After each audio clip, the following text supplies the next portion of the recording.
Hello प्यारे साथियों, कैसे हैं आप सभी। आशा करता हूँ आप सभी लोग बेहतरीन होंगे, शानदार होंगे, ज़बरदस्त होंगे और साथ ही साथ अपने एग्ज़ाम की तैयारी कर रहे होंगे। दोस्तों, आज हम आपके लिए लेकर आए हैं 20 क्वेश्चंस। ठीक है, आज हम आपके लिए लेकर आए हैं 20 क्वेश्चंस जो कि हमारी संसद यानी कि लोकसभा और राज्यसभा से संबंधित होंगे। तो चलिए देर ना करते हुए अपनी वीडियो को स्टार्ट करते हैं। इसी बीच पहला क्वेश्चन आ गया। पहला क्वेश्चन क्या है कि भारतीय संसद के कितने सदन होते हैं। पहला क्वेश्चन यही बन गया कि जो संसद है उसमें कितने सदन होते हैं। ठीक है, तो आपको भी पता होगा इसका जो राइट आंसर होगा मेरे दोस्तों, इसका जो राइट आंसर होगा वो हो जाएगा हमारा 2। ठीक है, यानी कि ऑप्शन सही हो जाएगा। ठीक है, क्योंकि संसद में दो सदन होते हैं, लोकसभा और राज्यसभा। ठीक है, लोकसभा कौन कौन से होते हैं, लोकसभा होते हैं। ठीक है, लोकसभा एक होता है लोकसभा और एक होता है हमारी राज्यसभा। ठीक है, एक होता है राज्यसभा। ठीक है, ये दो सदन होते हैं, याद रखना है बिल्कुल भी। चलिए क्वेश्चन नंबर 2 क्या है। क्वेश्चन नंबर 2 है कि भारत की संसद में सम्मिलित हैं। भारत की जो संसद है उसमें सम्मिलित हैं, कौन कौन सम्मिलित हैं बताना है। तो इसका जो राइट आंसर होगा, इसका जो राइट आंसर होगा वो हो जाएगा लोकसभा, राज्यसभा और राष्ट्रपति। ठीक है, लोकसभा, राज्यसभा और राष्ट्रपति सम्मिलित होंगे। भारत की संसद में तीन लोग भारत की संसद में सम्मिलित हैं। लोकसभा सम्मिलित है, ठीक है, लोकसभा सम्मिलित है, राज्यसभा सम्मिलित है और राष्ट्रपति जी सम्मिलित हैं। ठीक है, क्वेश्चन नंबर 3। क्वेश्चन नंबर 3 क्या कह रहा है। क्वेश्चन नंबर 3 कहता है कि लोकसभा और राज्यसभा के संयुक्त अधिवेशन की अध्यक्षता कौन करता है। ऐसे भी पूछा जा सकता है क्वेश्चन। क्वेश्चन ऐसे भी पूछा जा सकता है कि संसद के दोनों सदनों की संयुक्त बैठक की अध्यक्षता कौन करता है। इसका जो राइट आंसर होगा, इसका जो राइट आंसर होगा वो होगा मेरा लोकसभा अध्यक्ष। ठीक है, लोकसभा अध्यक्ष दोनों सदनों की संयुक्त बैठक की अध्यक्षता करता है। क्लियर है इतनी बात क्लियर होनी चाहिए। ठीक है, क्वेश्चन नंबर 4 क्या कहता है। क्वेश्चन नंबर 4 है सामान्यतः लोकसभा का कार्यकाल कितना होता है, ये बताना है। सामान्यतः लोकसभा का कार्यकाल कितना होता है। तो इसका जो राइट आंसर होगा दोस्तों, इसका जो राइट आंसर होगा वो हो जाएगा 5 वर्ष। ठीक है, 5 वर्ष इसका कार्यकाल होता है, याद रखना है बिल्कुल। Question number 5। ठीक है, क्वेश्चन नंबर 5 क्या कहता है। क्वेश्चन नंबर 5 है कि लोकसभा का सदस्य निर्वाचित होने के लिए न्यूनतम आयु कितनी होनी चाहिए। जब हम लोकसभा सदस्य को निर्वाचित होने के लिए कितनी न्यूनतम आयु रखी गई है ये बताना है। तो इसका जो राइट आंसर होगा, इसका जो राइट आंसर होगा वो होगा 25 वर्ष। ठीक है, तो इसकी न्यूनतम जो आयु है वो 25 वर्ष रखी गई है। क्लियर है इतनी बात, क्लियर है। Question number 6। अब देखते हैं क्वेश्चन नंबर 6 क्या कहता है। क्वेश्चन नंबर 6 कह रहा है कि लोकसभा के कुल सदस्यों की संख्या कितनी है। जो हमारी लोकसभा है उसमें सदस्य कितने हैं ये बताना है।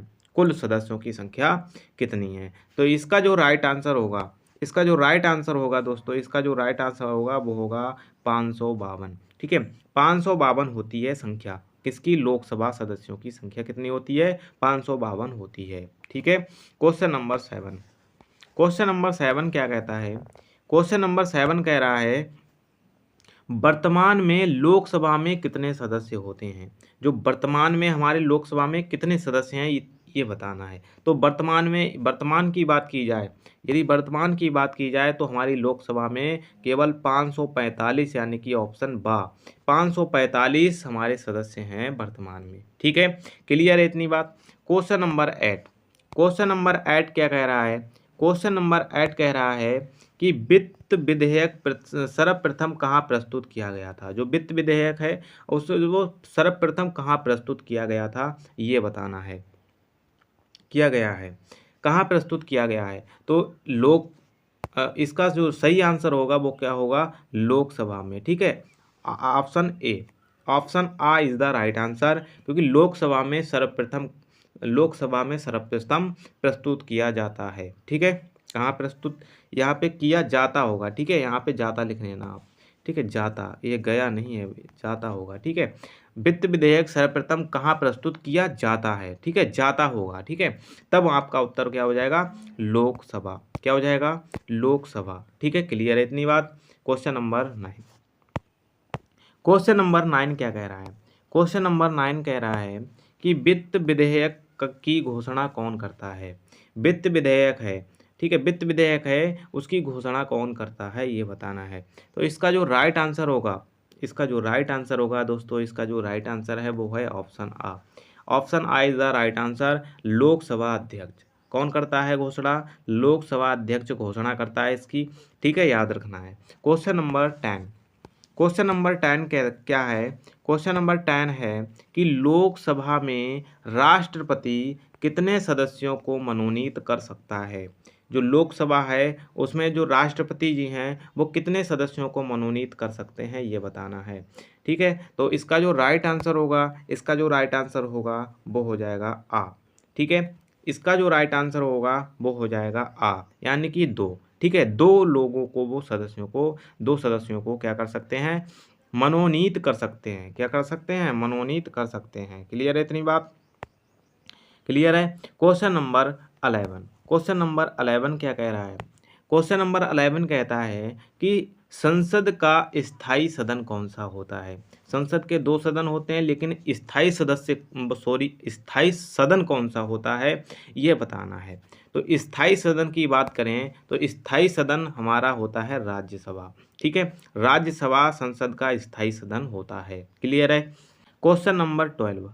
क्वेश्चन नंबर 12 क्या कहता है कि राज्यसभा का पदेन अध्यक्ष होता है।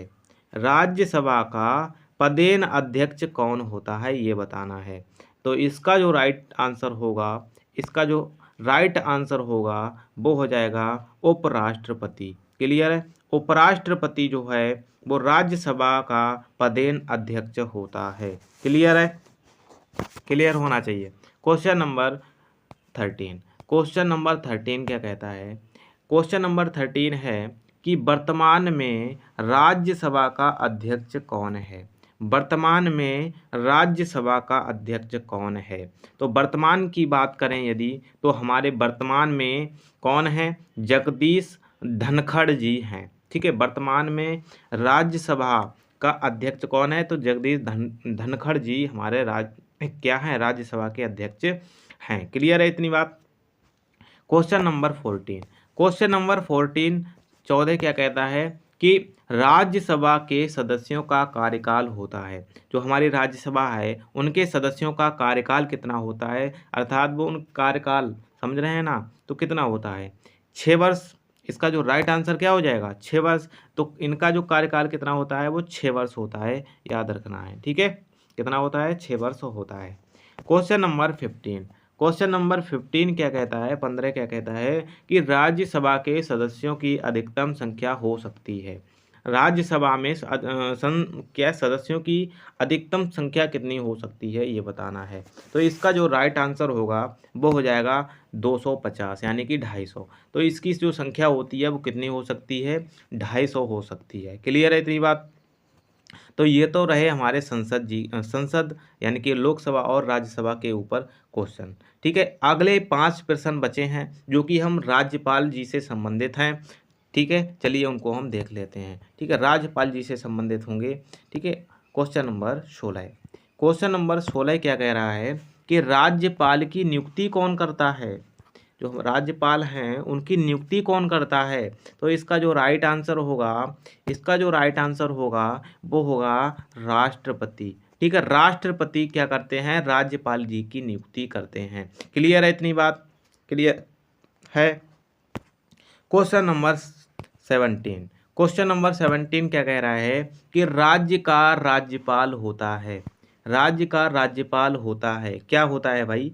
राज्य का राज्यपाल क्या होता है? तो इसका जो राइट आंसर होगा दोस्तों, इसका राइट आंसर होगा बा, यानी कि राज्य का संवैधानिक प्रमुख होता है। कौन? राज्यपाल। तो राज्यपाल क्या होता है? राज्य का संवैधानिक प्रमुख होता है, याद रखना है। ठीक है। Question number 18। क्वेश्चन नंबर 18 क्या है कि राज्यपाल पूर्ण रूप से उत्तरदायी होता है। राज्यपाल पूर्ण रूप से उत्तरदायी होता है। किसके प्रति उत्तरदायी होता है ये बताना है।